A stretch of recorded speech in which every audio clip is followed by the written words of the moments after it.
Physics engine. It's actually the Havoc physics engine. We made a lot of attention to the look of the game. What we wanted to do is have the best looking, the best PC game this year. We want this to look amazing. So we paid a lot of attention to detail to the environment, the grass, the trees, the smoke. There's actually that's actually a wind engine, so that is accurate smoke, the way it reacts accurately. Really detailed. Very detailed. The water and the shading effects, they're very realistic. We had one programmer work a whole year just on the water to make it perfect. So I'm going to show you different types of water, and you will see how we perfected the shading and the natural feel of water. So let me show you when I move one of these fishing boats, you will see how it reacts the water accordingly. The shadows are perfect. The wave moves in front of it. So it's a lot of detail. The game is also going to you're going to have some incorporation of the tall battleships.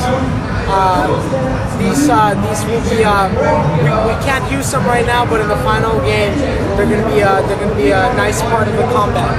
Yes. So I'm going to take you back to the physics that I told you about. The cannons, this is the first Age of Empires where gunpowder is in it. So gunpowder allows us to use the cannons, and I'm going to show you how we can attack, how realistic it's going to look when we attack these guys. So our cannons are going to blow them away, and you can see how they blow away. And that is ragdoll physics. You see the way it reacts with the water, very realistic. Let me show you how the destruction of buildings happens. We want to, so the physics on this windmill are realistic. So when we start destroying it, because of the wind engine and the physics engine, it's going to look very realistic. It's going to be destroyed part by part. And when one of the wind blades is destroyed, it still moves, but now the physics are different. It's going to swing. Very realistic. So you see it destroys it piece by piece. These are not canned animations. This is realistic, so it's never going to be the same. That's a big part of our game.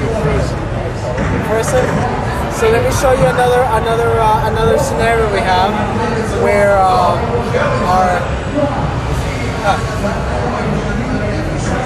sorry. So the buildings are destroyed according to realistic physics. The soldiers are destroyed according to ragdoll physics. So I want to show you how we can. These guys here, they look a little hot. So we're gonna take them out. Maybe we should take them out for a dive in the pool. You can see them fly out realistically. You can see them lose their muskets and their hats. It's that attention to detail that's going to make the combat really fun, and always keep you coming for more. So you can see each of them are destroyed individually. Now, one of the big innovations that we did in Age of Empires 3 is the idea of the home city. Have you heard about the home city? Yes. So the home city. Yes. I'll show you. The home city is a persistent element. It gains experience. It levels up like an RPG player would. So I'm going to show you. Here we have our map. And this is our town center, and we're gathering resources. Economics is still an important part of the game. Economic strategy will allow you to lead you to victory. So you can see here, we're gaining experience, and the bar is filling in slowly. And once you fill it up with green, you get one shipment from your home city. So the way the home city works, you click on the ship. Welcome to Berlin. The way it works, we have decks of cards. Each card is a shipment that you can send to your map. When you gain experience, you will be able to get up to 100 cards, but you can only play 20. This is so that if you're very experienced and have a lot of cards, you don't have a big advantage over a less experienced player, and it balances the gameplay in multiplayer. So you select a deck. Here we're going to select the standard deck, and you can send a settler. You can send food. You can send food silos, crossbowmen, these units. And these units you can't send yet because you haven't reached age 3 and age 4.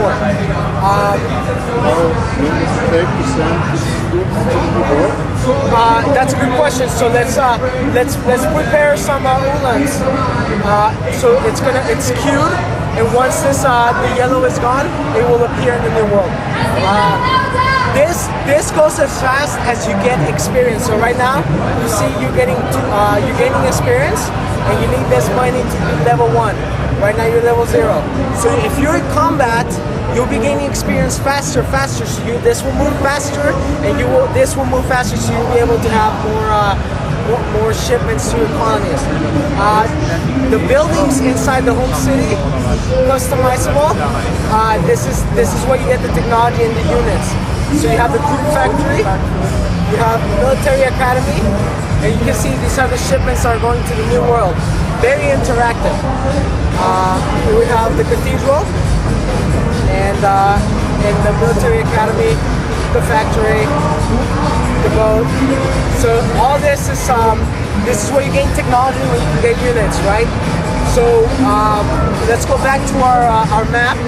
You can see here it is. They're ready to go. They just arrived, and they are ready to help us in our cause.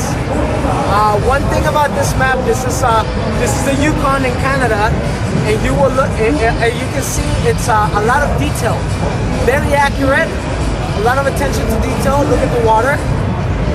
Like I told you, lots of different water, very realistic. The shading, the physics in the water, a lot of attention to it. We want it to be beautiful. One thing that Ensemble Studios perfected is random maps. So this is a random map that doesn't look random.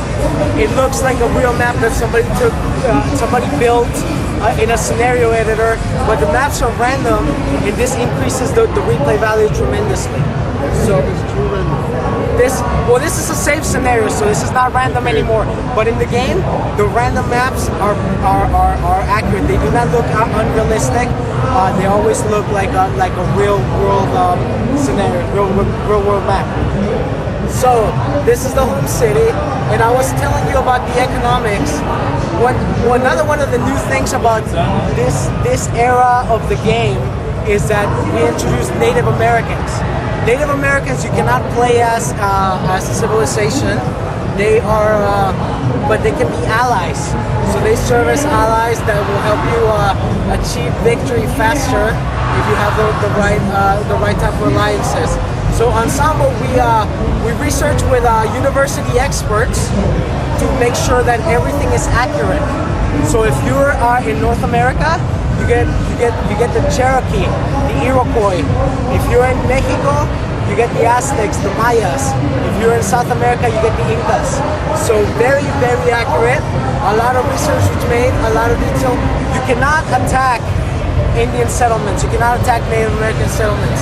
The way you build a relationship with them is you build a trading post. Once you have a trading post in a village, your opponent cannot establish a relationship with this Native American tribe until they destroy your trading post. So right here, our Native American friends have given us technology, have given us units. These units will help your army, and they do not count against you. So you only have 200 units, but you can have 210, 220 if you have extra units from your Native American allies. So very, very important to aspect of the game if you want to achieve victory. I'm going to show you about the trade route. Excuse me, I'm a little... Yeah. So trade routes are very important to the economy. Right now, we already established the railroad technology. It starts out as a road, then you have stage wagons, and etc., etc. Now you have a railroad. You see the railroad passing by your colony. The railroad is standard. It's not going to change. It doesn't belong to anyone, any one of the civs. But you can use it to your advantage. If you saw at the beginning what I did, I started building a trading post by the railroad. So here you see the railroad is coming, and we start right now. Once we build this technology into our trading post, we will be able to get resources and gold every time the railroad passes by on one of our stations. So this is how we do economy and strategy. However, with all these innovations, the great thing about Age of Empires games, the fun thing has always been the combat, the battles. So I want to end this demo with a battle scene to show you how it's still fun to do combat in this game. So here we have a map where we have some big armies, and we're gonna take them to battle. So we have reinforcements in our fort. Inside our fort, we want them to join our army, and so this is our Spanish army. We're the Spanish civ, and we are at war with the British colony already.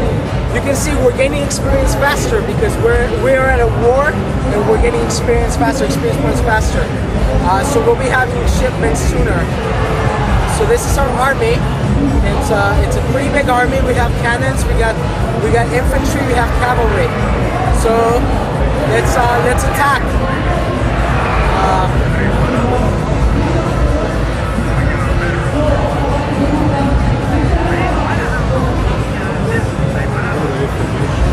Yes, they move in the best formation for the attack.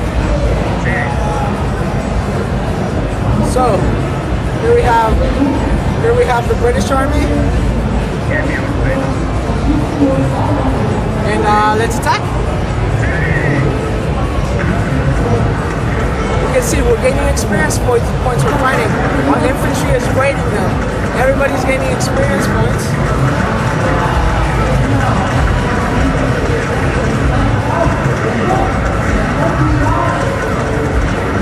This is the battles that add the fun element to our game. They're still there.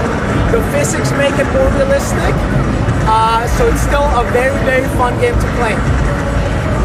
So that's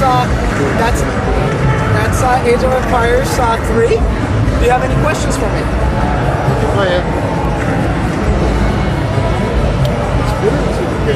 Huh? Yes.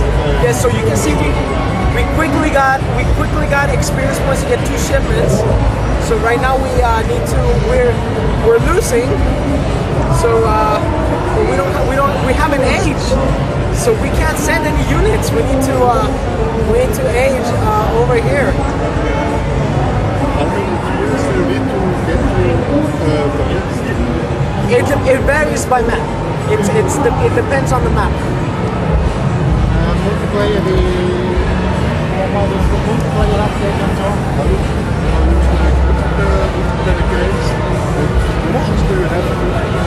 Multiplayer games? What are some special options? Yes. So you can play multiplayer, and you can play as teams. You can play in local area network, and Ensemble will be launching ESO.com, which ESO Online. That's where you will play on the internet. And you will have an account, and there will be matchmaking. There will be teams. A lot of multiplayer variety. Also, with our single player experience, we have a storyline mode, similar to what we did with Age of Mythology. So here's it walks you through the story that of how you came to the new world. So this one is it's a great game for multiplayer. It's a great game for single player. It has the best of both worlds. So you have a very interesting story here going on. here's an example of some of the cinematics in the game. You have the story of Morgan Black and his experience in the new world. And each civ has its story. Each civ has its own strengths. The Spaniards, good with military, big military. British, good economy. So it has. We want this to be a great experience, multiplayer and single player. So